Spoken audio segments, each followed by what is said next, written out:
Yes Janaki, Sisla Janaki సుమారు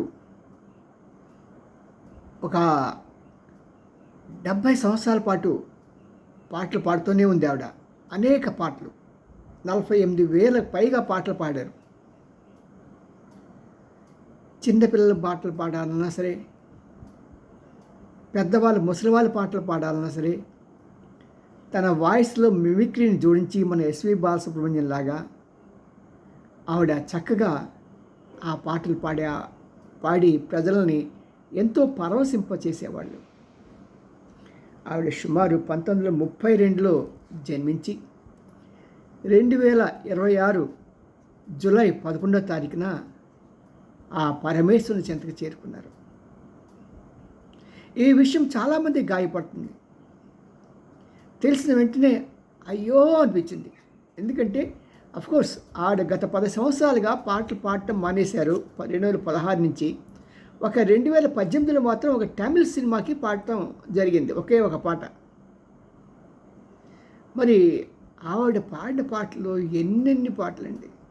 సాగర్ సంగంలో కానీ, లేకుంటే పాత సినిమాలు చూసుకున్నామంటే నీవేళ పాడేదను అనే పాట, సపోజ్ నాకు సరిగ్గా రాకనే సరిగ్గా పాడలే అనుకోండి, అలాంటి ఎన్నో పాటలు. మళ్ళీ ఆవిడ ఎంతోమంది కళాకారులతో పాటు పాడి ఎక్కడ ఎవరిని మెప్పించకుండా ఈ పాడటం ఒక వృత్తి అయితే, ఆవిడకి నిజంగా గత 40 సంవత్సరాలుగా ఆవిడకి ఆస్తమా ఉంది. ఆస్తమా ఉన్న పేషెంట్లు ఎవరు కూడా తమ గొంతుని ఇబ్బంది పెట్టరు. అయినా సరే ఈవిడికి తన గొంతు మీద, తన స్వరం మీద, తన యొక్క పాటల మీద ఉన్న ఇంట్రెస్ట్తో ఆవిడ పాటలు పాడుతూనే ఉండేది ఆవిడ. ఎందుకంటే అంత పాడాల్సిన అవసరం కూడా లేదు. ఎందుకంటే ఒక 10 years 15 years అయ్యేటప్పటికీ she was financially very comfortable. అయినా సరే పోనీ సినిమా పాటలు అయితే లక్షలు ఇస్తారు, బయట పాటలు కూడా పాపం ఆవిడ వెళ్ళి మీరా భజనలు, ఎన్ని మీరా భజనలు అండి ఆవిడ పాడింది. అసలు మీకు ఎప్పుడైనా అవకాశం ఉంటే ఆ సీడీలో బయట లేకపోతే యూట్యూబ్లో చూడండి, ఎస్ జానకి పాడిన మీరా భజనలు. పొద్దున్నే లేచి విన్నా, రాత్రి నిద్రపోయే ముందు సన్నగా ఆ పాటలు వింటూ ఉంటే మనల్ని ఒక మీరాగా మార్చేస్తాయి. మీరా అంటే భక్తురాలు, ఆడా మగానికి ఆలోచించకండి. మీరా అనేది దేవుడికి ఒక భక్తురాలు. అలాగే మీ యొక్క హృదయం కూడా అలా పారవశ్యంలోకి వెళ్ళిపోయి ఆవిడ దేవుడితో మనం చూసే సాధంగా అందరూ అంటూ ఉంటారు, అంబికా దర్బార్ పోతుంది, దేవుడికి మనుషునికి అనుసంధానం చేసేది అంబికా దర్బార్ పోతని. అంబికా దర్బార్ పోతే అవునో కాదో నాకు తెలియదు, కానీ ఈవిడ పాడినటువంటి మీరా పాటలు కానీ వింటే నిజంగా అది అనుసంధానం చేస్తుంది. అటువంటి పెద్ద గాయని, మధురమైన గాయని, కళ మీదే, స్వరం మీదే ఎంత ఈ పాటకి ఇచ్చినా సరే, ఎంత శాస్త్రీయమైన పాట ఇచ్చినా సరే చాలా సులువుగా ఒకే టేక్లో చక్కగా తీసి పాడగలిగిన వ్యక్తి ఆవిడ. మరి అలాంటి ఆవిడ గత 2-3 సంవత్సరాలుగా ఇంట్లో కొన్ని సంఘటనలు జరిగాయి. ఒకటి, తన కుమారుడు చనిపోవటం జరిగింది. ఇంతకుముందు తన మనవరాలు అమెరికాలో చనిపోవటం జరిగింది. ఇలాగా 2-3 గాయాలు జరిగాయి. అందులో అలంకంత ఇంట్లో ఆవిడ ఒక్కతే ఉండే ఆమె. ఒంటరితనానికి మించిన శత్రువు లేదండి. ఒంటరితనానికి మించిన శత్రువు లేదు. అందులో ఈ సినీ యాక్టర్స్ కానీ, గాయకులు కానీ ఎప్పుడు హుషారుగా చలాకిగా బిజీగా ఉండే వ్యక్తి ఒక ఇంట్లో బంధించేస్తే దానికన్నా శిక్ష ఇంకోటి లేదు.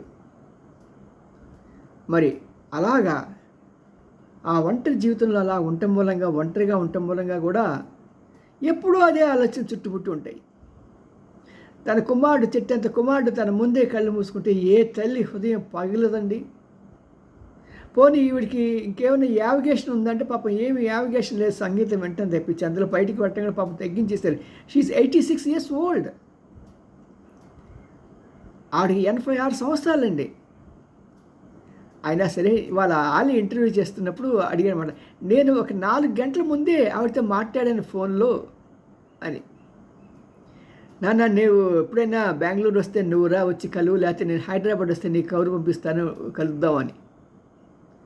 అలాంటి ఆవిడ కోర్స్ వృద్ధాప్యంలో వచ్చే కొన్ని రుగ్మతులు బాగానే వస్తూనే ఉంటాయి కదా, మన ఫ్రెండ్స్ ఆ వయసులో వచ్చేవి. అవి అందరూ ఒకటే రావు, అక్కచెల్లెలు ఒకేసారి వచ్చేస్తూ ఉంటాయి కంబైన్డ్గా. వాటితో పాటు పాపం మైసూరులో ఒక హాస్పిటల్లో ఆవిడని అడ్మిట్ చేస్తే కార్డియాక్ అరెస్ట్ ద్వారా ఆమె చనిపోయింది. ఆవిడ చాలా పౌరుషం గల వ్యక్తి. తన పాటలకి ఎప్పుడో మంచి ప్రభుత్వం నుంచి పురస్కారం దక్కుతుంది అని ఆశించిన ఆమెకి పద్మవిభూషణ్ అవార్డు ఇస్తే ఆమె తిరస్కరించింది. ఇది ఇప్పుడు ఇచ్చేది కాదు అని. అంత అభిమానం గల వ్యక్తి అండి.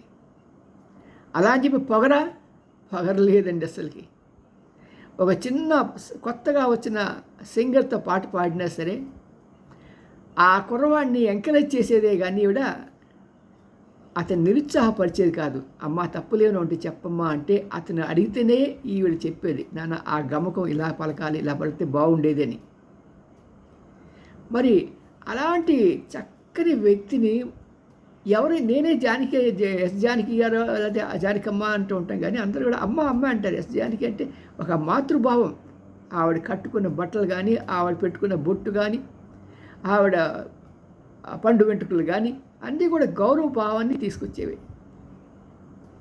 నిజంగా నుదుటి మీద కాసుల పేరంతా బొట్టు పెట్టేది ఆవిడ. అఫ్కోర్స్ లాస్ట్ కాలంలో మరి భర్త చనిపోయిన తర్వాత పెట్టలేదు, ఏమో నాకు జ్ఞాపకం లేదు, కానీ బట్ చాలా ఒక హైందవ మహిళగా ఉండటానికి ఆవిడ చాలా ఇష్టపడేది. మరి ఆవిడ జీవితంలో ఎన్ని వందల సాగర సంగమంలో పాట, లేకుంటే మన దీంట్లో గోవుల్లో పాట ఉంది కదా, అది తర్వాత చిరునవ్వు నవ్వే పాట ఉంది లేదంటే అంతసేపు నవ్వే. నిజంగా ఎంత కష్టం అండి అలాంటి, అంటే ఆ నవ్వు కూడా స్వరభరితంగా ఉండాలి. అలాంటి నవ్వులు నవ్వి పండించిన మహాగాయని అండి ఈవిడ గురించి నేనేం చెప్పగలను, మీ అందరికీ తెలుసు. ఏమండి మీకు తెలీదా? మీరు ఆవిడ పాటలు వినలేదా? మరి అలాంటి ఆవిడ ఈ రోజున మనందరినీ వదిలేసి వెళ్ళిపోయిందంటే బాధగానే ఉంటుంది. వారి కుటుంబానికి ఇంకా బాధ ఉంటుంది. నా ఉద్దేశంలో వారి కుటుంబం ఎవరంటే మనమంతా వాళ్ళ కుటుంబమే. మరి గంధర్వులంతా కూడా ఒకరి తర్వాత ఒకరు అలాగే వెళ్ళిపోతూనే ఉన్నారు. అలాగే ఈవిడ కూడా వెళ్ళిపోయింది. ఈ రోజున ఏబిఎన్లో ఇంటర్వ్యూ చేస్తున్నప్పుడు మాధవ్ పెద్ది అతన్ని ఇంటర్వ్యూ చేశారు. అతను ఎందుకో చాలా కుళ్ళు బుద్ధిగా మాటలు చెప్పాడు. ఆమె యాంకర్ అడుగుతున్నాడు, 48,000 పాటలు పాడారు కదా ఆవిడ అంటే, లేదు ఆవిడ 48,000 పాటలు పాడలా, 20,000 పాటలు పాడారు ఆవిడ. ఎంత చీప్గా ఉంటుందండి ఆ మాటలు.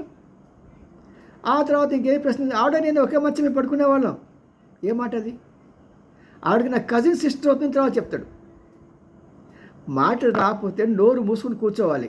కనీసం యాంకర్కి అయినా సరే ఫస్ట్ టైమే అసలు 48,000 పాటలు పాడారంటే కాదని చెప్పి 20,000 పాడారని ఖండించినప్పుడు ఈ యాంకర్ దాన్ని క్లోజ్ చేయాలి కదా. ఆ మాత్రం ఇండివిజువాలిటీ, ఆ మాత్రం స్థితప్రజ్ఞత ఈ యాంకర్కి ఉండద్దా?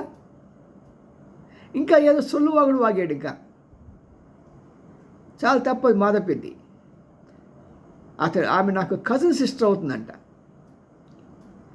ఇప్పుడు కజిన్ సిస్టర్ ఫస్ట్ చెప్పి ఆవిడ నాకు అక్క వరుస అవుతుందండి, మీ అంతా కూడా చాలా క్లోజ్గా ఉండేవాళ్ళం, ఒకే చోట పడుకునేవాళ్ళం, అప్పట్లో చిన్నతనం కదా అని ఒక చక్కని దీంట్లో చెప్పాల్సింది దాన్ని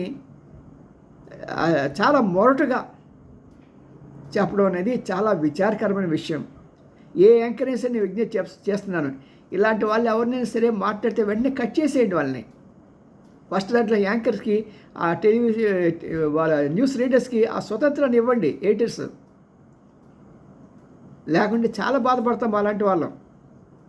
see you me and Ramji బాధతో నిర్లిప్త హృదయంతో ఆవిడ ఆత్మకి శాంతి కలగాలని నేను నా ప్రేక్షకుల అందరి తరఫున కూడా ఆ భగవంతుని ప్రార్థిస్తున్నా. ఆమె మనశ్శాంతిగా ఉండి ఇప్పటికే అక్కడ చేరుకున్న ఎస్పి బాలసుబ్రహ్మణ్యం గారు, ఘంటసాల, ఇంకా పెద్ద పెద్ద వాళ్ళంతా గాన గంధర్వులు అక్కడ ఉన్నప్పుడు ఈవిడ వచ్చేటప్పటికి వెల్కమ్ పాట పాడుతూ ఉంటారేమో. అలా ఊహించుకుంటే సంతోషంగా ఉంటుంది కదా. మీ గుడి అంటే టీవీ9 లైక్ చేయండి, షేర్ చేయండి.